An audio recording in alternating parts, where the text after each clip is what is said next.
Right चलिए, तो अगर एक बार और परफॉर्मेंस हो जाए तो परफॉर्मेंस आपको 15 मई को दिखाई देगी when you go and watch the film in the theaters. चलिए, थैंक यू सो मच। पर नहीं पहुंच पाए, बट एक बार अंकित तिवारी जी के लिए जोरदार तालियां बजा दीजिए। And the writer is miss Kausar Munir, जो कि बहुत अच्छे राइटर हैं। और साथ ही साथ हम जी म्यूजिक का बहुत बहुत धन्यवाद करना चाहेंगे। फ्रॉम जी म्यूजिक अनुराग बेदी जी का हम बहुत बहुत धन्यवाद करना चाहेंगे। एक बार जोरदार तालियां इनके लिए। So it's a different kind of very realistic movie what we have tried. And unfortunately, I should just say this because a lot of people have worked hard on this launch to make our song visuals ready. And unfortunately, Fun Cinema couldn't project it. So I'm slightly disappointed that I can't show you that film. And a lot of people worked hard day and night to get that ready. But that is called nothing. So that's it. So what else should I say? All actors are wonderful. Everybody is super performers. They have all told me to tell me this. And director, of course, is the best. So that's nothing else to say. Thank you so much, Mr. V.K. Prakash. Thank you so much. CinemaScope की कसम, मुझे लगता है मेरा movie full super hit जाएगा। ला, क्या बात है। मेरे ख्याल से इसके बाद कुछ बोलने को बचा ही नहीं है। बहुत अच्छा, वेरी नाइस। एक बार लड्डू के लिए जोरदार तालियां please. Yes,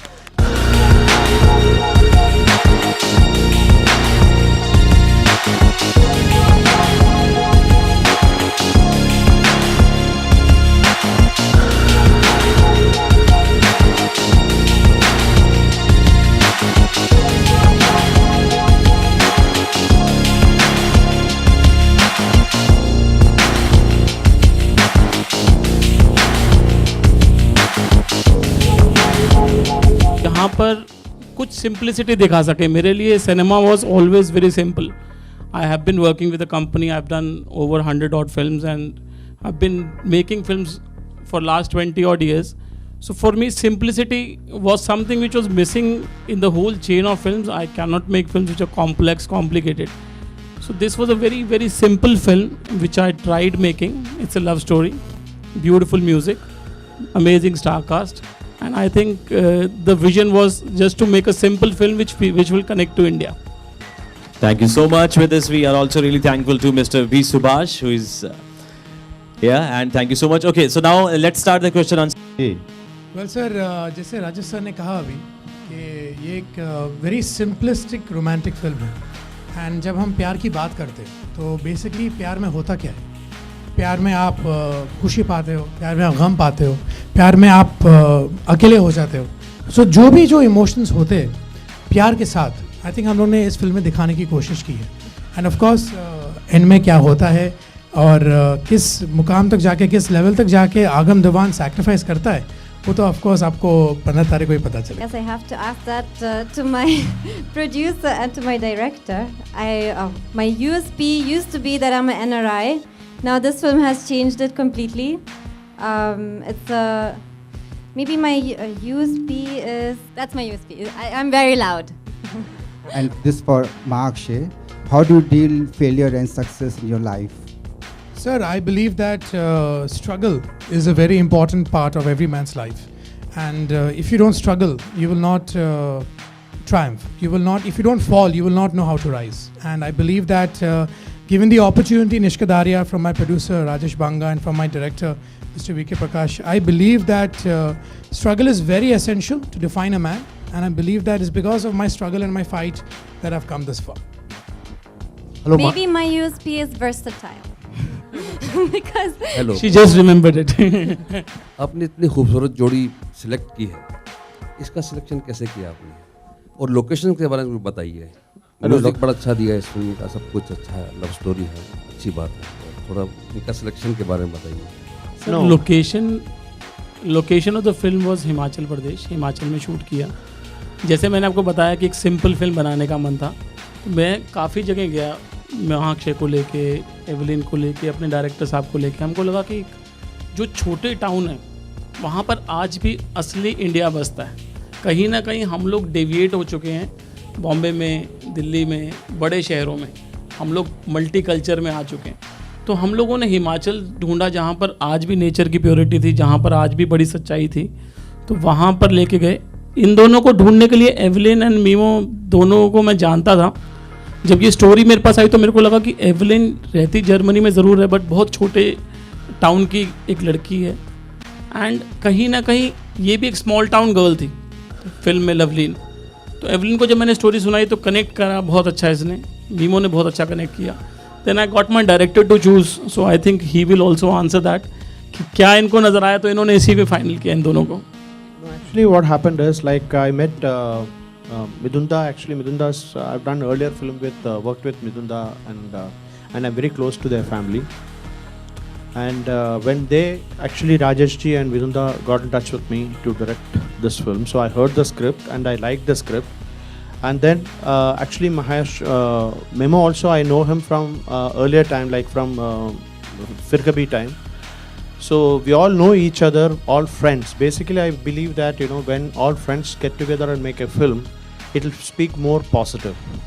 And then actually, what happened is Evelyn came in, like in the sense he just Rajesh told me, because Rajesh knows much better the industry and much better. So casting, all the credit goes to Rajesh ji, and he said Evelyn, and then I suddenly Googled.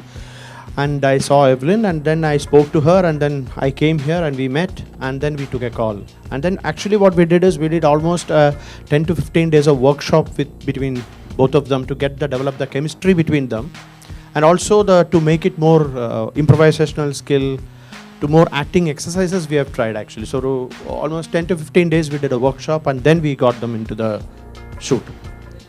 The workshop Thank you, we sir. had to do. Thank you so much, sir. Thank you. The workshop we had to do because he googled me and all he found was pani pani, and he was like, Indian girl. What is workshop? We have to do a workshop. अच्छा No, memo, but one thing. Film का जो title है वो क्यों रखा गया इश्कदारियाँ, उसके बारे में बताइए, और आपका कैरेक्टर मूवी में। वेल सर, कैरेक्टर के बारे में तो मैं आपको बता दूंगा, वो जो टाइटल है आई थिंक मेरे प्रोड्यूसर आपको अच्छी तरह से समझाएंगे। सर टाइटल क्या था कि इश्क की रिश्तेदारी इज़ इश्केदारी। कौसर मुनीर जी बहुत अच्छा लिखती हैं, बहुत खूबसूरत लिख रही हैं, वो बहुत अच्छे गाने कर रहे हैं, सुनो ना संगे मरमर, इशकज़ादे। सो जब ये फिल्म प्लान करी तो मेरे को था कि कौसर कुछ एक अच्छा कोई टाइटल, अच्छा कोई नाम दे, and she might give me something which is different. So she came up with this word called Ishqedaariyaan. तो पहले मैंने पूछा क्या मतलब हुआ, तो कहती इश्क की रिश्तेदारियाँ, बिकॉज फिल्म में इतना बड़ा सेक्रीफाइस है। एक रिलेशनशिप में दोस्त के लिए क्या सेक्रीफाइस करता है, फादर सन के लिए क्या करता है। So this is also one level of रिश्तेदारी, जहाँ पर जब ये नाम आया तो we all loved it and we coined the name Ishqedaari. और कैरेक्टर के बारे में तो मेरे कैरेक्टर का नाम है Agam Diwan. He is a self made millionaire. वो बिलीव करता है कि आप you can only rise to the top अगर आप हार्ड वर्क करो, एंड बट जितना वो अमीर है उतना ही इज़ वेरी क्वाइट, बहुत ही हम्बल है, ही कीप्स टू हिमसेल्फ। और कैसे हालात उससे लवलीन से मिलवाते हैं और फिर उसकी ज़िंदगी कैसे बदल जाती है। Basically that's the entire character arc of आगम दीवान। आपको फिल्म में मिलना बहुत मुश्किल हो गई थी लगातार फ्लॉप्स के बाद, तो इस फिल्म में ये फिल्म मिलने के लिए कितनी मशक्क़त आपको करनी पड़ी? वेल टू बी ऑनेस्ट, जब राजेश सर ये फिल्म के साथ मेरे पास आए तो आई डिसाइडेड कि मैं एक लेवल तक पहुंच गया मेरे करियर में, where definitely I want to do films, but I want to do the right films, I want to do good films. And जैसे आप देख रहे हैं हमारी जो टेक्निकल क्रू है, it's like impeccable, that is very strong. And जो कहानी थी इस फिल्म की, I think it was the simplicity which caught me. And I believe के आज के ज़माने में जो हम लोग जैसे कहते हैं द व्हाट्सएप जनरेशन, जहाँ पर आप स्माइली भेज के या फिर एक हार्ट भेज के you can proclaim your love, I believe के हमारी फिल्म में we have gone back to the simplicity. And even for me as an actor, I wanted to try this film, I wanted to give this film a shot. और फिर of course VKP sir आए, जैसे उन्होंने कहा था कि हम लोगों ने वर्कशॉप्स किए, we have a very beautiful sound track जैसे अभी आपने सुना है, shot in wonderful places. So it was an entire package for me, and I believe के as I told you earlier that struggle is very important and you gotta keep on trying and win their hearts all over again. कह सकते हैं romantic film आप इसमें explore कर चुके हैं, मतलब अच्छा कर पाएंगे एज ए रोमांटिक हीरो? देखिए अच्छा कर पाऊंगा बुरा कर पाऊंगा, definitely that is up to the fans and the audience, but as an actor I am very contented with Ishq Dariya, because VKP sir ने जैसे हम लोग को बिठा के मुझे, मोहित, एवलिन, कविन सबको मिला के जो वर्कशॉप्स करवाई, जो लोकेशंस में हम लोगों ने शूट किया, जो एटमॉस्फेयर था, I think it's taken on the best in all of us. जब आप देखेंगे फिल्म, I think you will highly agree with us. Prakash ji, आपने मिथुन दा के साथ काम किया, मिथुन दा के साथ काम किया, मेमो के साथ काम किया. How different they both are in working styles and No, actually, it's like I'll rate like say if I say it, Midunda is a very intense actor, completely intense, and that actor with par excellence and experience. And Memo is an actor like impulsive, improvisational skill he has. At the same time, I'm sure that you will see a different Memo in this film. I'm very sure about it. Once you see it, we worked on his look and we worked on everything. And I just thought he's an internal actor. So there is a lot of external acting and internal acting it's concerned. So I think he's more into internal performances. So we're completely getting into the character as an internal insight of the character. What? trade? I mean, what trade common? I think both are I think different actors. Every actor is completely different. Maybe father, son, brother, but every actor has an individuality in performing. So I think he has his own style, and I think that is why we did workshop, to understand, how we should approach the whole thing, all that. Hello, nowadays there's a kissing scene in every film, every Bollywood film. Is there a kissing scene in this film? No, we didn't give a chance to them because we are always jealous. Directors won't give. I won't give. Why should actors only get that privilege? What about me? Hello, Prakash ji, do you think that it will be turned as a Ashiki 2? No, we didn't make the film thinking of some other film. This is an independent film. This is an individual film. So it's just like that. There's nothing before or after we thought of about the film. It's a film by itself. I play the character of Loveleen. She's a school teacher in a small town in Himachal. She has only one goal in life, which is to run her school, which was her grandfather's dream, to run the school for less fortunate children. So for that, she always has to go around and get donations. She has to make sure that their life is settled. She's a very selfless person. For her, these kids and her family, her grandmother, comes first, and she only lives to take care of them. And one day, Agam comes into her life, and she thinks he's a new school teacher in her school. So that is her equation with him, and he becomes her best friend also in some sorts. And when he asks her, what do you want in life? She actually realizes that one thing she doesn't have, which is being settled with a husband. And of course, she realizes at this moment also that there is this boy in her life who has been there for some time now. He's really cute and he's very settled. So she says, Arjun. And that's my character. Rajesh ji, since music इतना बढ़िया दिया आपकी film में, तो हम चाहते हैं जयदेव जी भी स्टेज पे आएं और कुछ अपना बायोडाटा बताएं हमें. Jaidev ji, Kumar ji please come. Kumar ji please. सी म्यूजिक के पीछे बहुत बड़ा हाथ है कुमार जी का, जयदेव जी का. कुछ शेयर कीजिए कुछ अपना experience. Kumar ji is one of the biggest writers we have in the country. Kumar ji please come. Compositions के बारे में किस हिसाब से किया आपने, क्या सोच कर किया है? कुमार जी इधर आओ यार. This film started with Rajesh ji. मैं अपने पंजाबी गाने एज यूजुअल बना रहा था और बनाते बनाते राह में ये मिल गए और बोले कि इस बार पंजाबी नहीं, आप एक हिंदी गाना बनाएंगे. तो पहले तो मैं समझ नहीं पाया कि कैसे बनाएंगे. देन कुमार जी आए रात को 12 बजे, एज यूजुअल 12 बजे आते हैं सेटिंग पे. ये रात के 12 बजे आए और कहते हैं अभी 4 लाइनें दूंगा और अभी एक और सेटिंग पे जा रहा हूँ मैं. तो रात के 12 बजे इन्होंने 4 लाइनें दी मुझे. आंसुओं ने नज़र में जगह बनाई, जुदा वाला गाना. और रात के 1:30 बजे वो गाना हमने बना लिया था. और 1:30 बजे आई कॉल राजेश जी कि आप जागिए. और 1:30 बजे से लेकर सुबह 4 बजे तक इनकी गाड़ी में गाना सुनाया. और देन अगले दिन मिथुन दा को सुनाया, सब ने टीम ने सुना और ऐसे पहला गाना हमारा बना। फिल्म का नाम इश्केदारियाँ, बट इससे पहले पारी से हमारी यारियाँ हैं। तो ये फैमिली प्रोजेक्ट है हमारा। हम ऐसे जैसे प्रोफेशनल लिरिसिस्ट की तरह नहीं जुड़ा इस प्रोजेक्ट से मैं। और इसमें 2 गीत हैं, दस दे बे रब्बा एंड जुदा। जयदेव कुमार जी मेलोडी तो ज़बरदस्त बनाई इस गाने की। मैं यूं ही रैंडमली लाइंस फेंक के गया था पाजी के पास, कोई दिमाग में आइडिया नहीं, गाना बनाना रोमांटिक, तो मैंने 2 लाइन दी। पाजी ने रात को मुझे 1 बजे मेल किया गाना करके कि आप सुन लो। तो मैंने गाड़ी में सुना, मुझे लगा पाजी आपने काम कर दिया गाने का पिक्चर के साथ। तो मैं सबको ऑल दी बेस्ट बोलता हूँ और कॉन्ग्रेचुलेशन। आज म्यूज़िक रिलीज था राजेश पाजी से, पहले हमारी यारियाँ हैं, उसके बाद आपसे इश्केदारियाँ भी शुरू हो गई हैं। Thank you very much. Mohit भाई, आपको ये फिल्म कैसे मिली? हाय, एक्चुअली मैंने ऑडिशन दिया था, तो ऑडिशन के बाद कॉल आया कि सब मिलना चाहते हैं। I got selected. अच्छा, कैरेक्टर मोहित जी, कैरेक्टर क्या है आपका इस फिल्म? हाँ, मेरा कैरेक्टर अर्जुन है।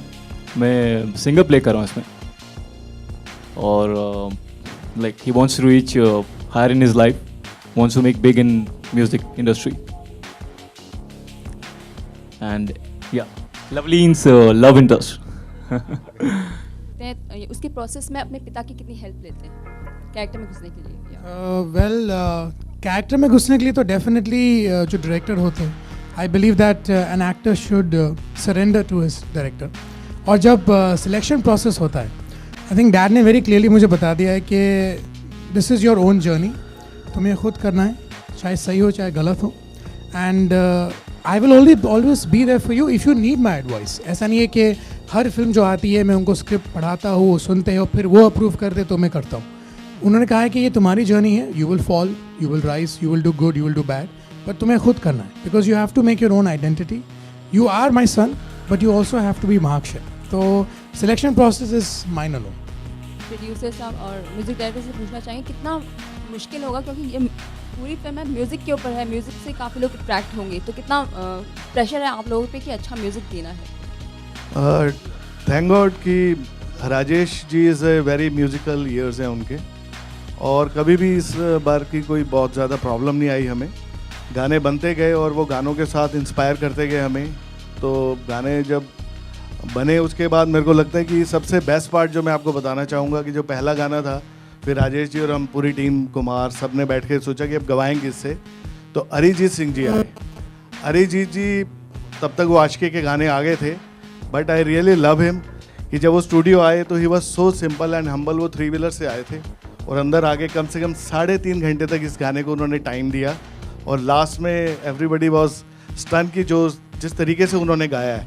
मेरे को लगता है हमारी लाइफ का ये बेस्ट सॉन्ग उन्होंने दिया है हमारे। सर मैंने काउंट नहीं किया, मैं लिखता जा रहा हूँ, मैं सफ़र में हूँ, पहुँचना मुझे कहीं भी नहीं है।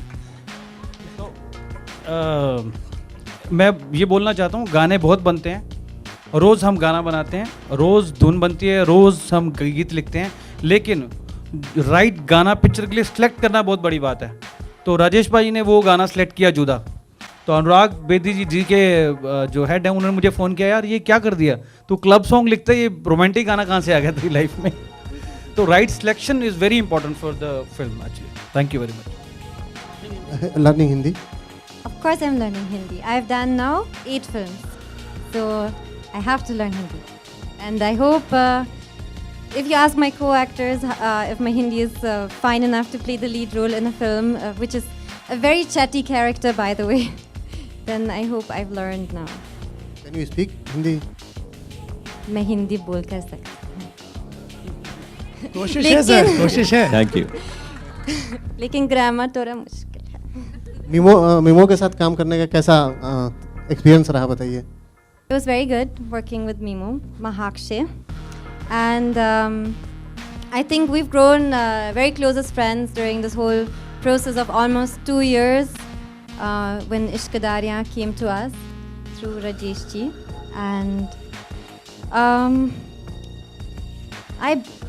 of course I remember many things which we have worked together in front of the camera, but I think later on you always remember more the offset stories and the pranks you've played on each other. So I kind of remember these things more than the working. Yeah, you can see how we work together on 15th of May. So actually, a lot of people, a lot of friends have come here to wish us, and I really want to thank all of them. Yes, and one of thank my you. one of my oldest friend, who is one of the leading cameraman of Indian industry, Ravi K. Chandran, is also here. Ravi, show. Yeah. Sachin sir, I just worked with a film called Shutter in Marathi, so he's also there. And all my Suresh Pai and Ravi Kemu has acted in our film. And Ravi Kemu and we go a long way because we studied in the theatre school together. So we're all, all friends. That's what I said. When friends get together, it'll be a positive film. Thank you. So once again, thank you so much to all of you. Thanks to all the team of Ishq Kadaria. And I request everyone, please join us for the refreshments outside. So once again. मिथुन जी का ये है, मैं जानता हूँ घर में बैठते नहीं थे कभी। सो एंड सो मेरी एक शूटिंग में उनको जॉन्डिस था, तो वो जॉन्डिस में शूटिंग करने आ गए थे। तो उनकी थोड़ा, आई थिंक उनकी जो बैक में थोड़ा पेन है, तो वो नहीं आ सकते होंगे। अदरवाइज उनको तो घर में बैठना अच्छा नहीं लगता। मेरी अपनी फिल्म एडवेंचर्स ऑफ टार्ज़न, मैंने 3D में I am starting again with big national game. I am planning in the planning stage and Adventure Tarzan. Actually, I made one film, Adventure Tarzan, in '85 with Hemant Birji and Kimi Karkar, which was a big hit. So this I am doing in today's times and today's technique. So very soon that it should be done.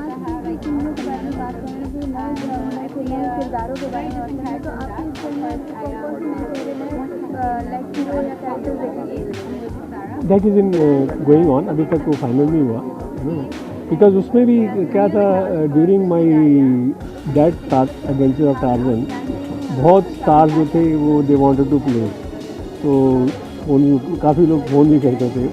उस time थोड़ा मैं एकदम top form में था, I was very big hit, but I felt के when Tarzan appears on the screen, तो he should look like a Tarzan. He should not look like any actor. Man He should be new and the audience should feel he's a Tarzan. बहुत अच्छी. He is Mimo is such a lovely person, a lovely boy. तो उसके लिए तो blessings है, सबकी blessings होनी चाहिए, because he's such a cute animal. और this film he has done very well. He's his performance, his look, everything is different. So I am sure that this film should be a big hit. लोग कहते हैं कि उनकी कुछ फिल्में नहीं चली है, लेकिन कई बड़े अमिताभ बच्चन की भी पहले फिल्में नहीं चली थी, तो he should make a big hit in this film. Thank you.